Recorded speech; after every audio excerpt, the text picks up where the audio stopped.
Hello, this is Joe Yuhan here with part 2 on the split squat, looking at loading and alignment in the frontal plane. And this is really important because so much important stuff, stability and strength needs to happen in the frontal plane, and that's this plane here.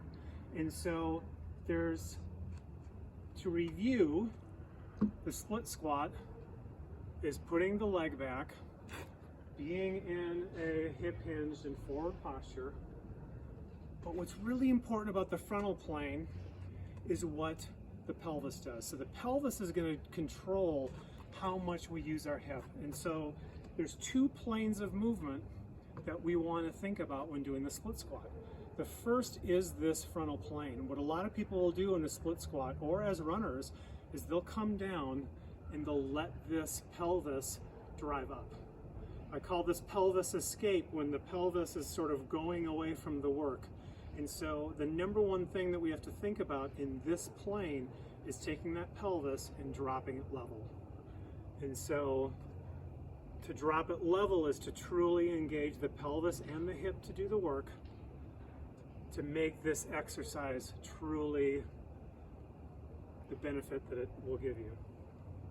The other plane then is a little bit harder to see, and that is the transverse plane. And so the transverse plane I call the washing machine because it has this forward and back capacity to it. And so in this plane, if I give you a side view here, it's easy to pelvic escape by letting my hip go forward or my pelvis go forward away from the work. To really use my hip to its best capacity, I need to take that pelvis, not only put it down, but put it back. And so the transverse plane loading of the hip is making sure that the pelvis on the working side is as far back as I can get it. So that is the washing machine. This plane I call the steering wheel, making sure that steering wheel is straight ahead.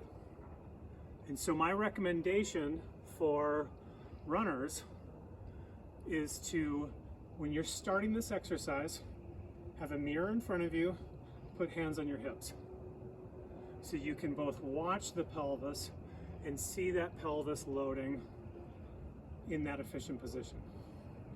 If you're doing that really well, there's two ways primarily that you can progress this. You can add dumbbells, you could add a barbell, or you can add a hopping, which is harder than it looks, all the while maintaining your proper hip loading. The last note that I'll make is on knee position. And the interesting thing about knee position is it's really important, as we talked about in other knee articles, is that that knee stays over the second toe. But if I am transverse plane loading properly, watch where that knee goes. If I let that transverse plane, that washing machine, spin out, my knee goes in. So if you're doing a good job with the pelvis loading, the knee is going to be in a good position. Last but not least, thinking about the foot. The foot should be flat on the ground, shouldn't be on the outside, or shouldn't be wobbling too much on the inside. Again, if we do a good job at the pelvis, the foot is going to be doing a good job. So practice this one with no weight, with weights. It makes a great hard strengthener, but it also makes a really nice running specific warm-up.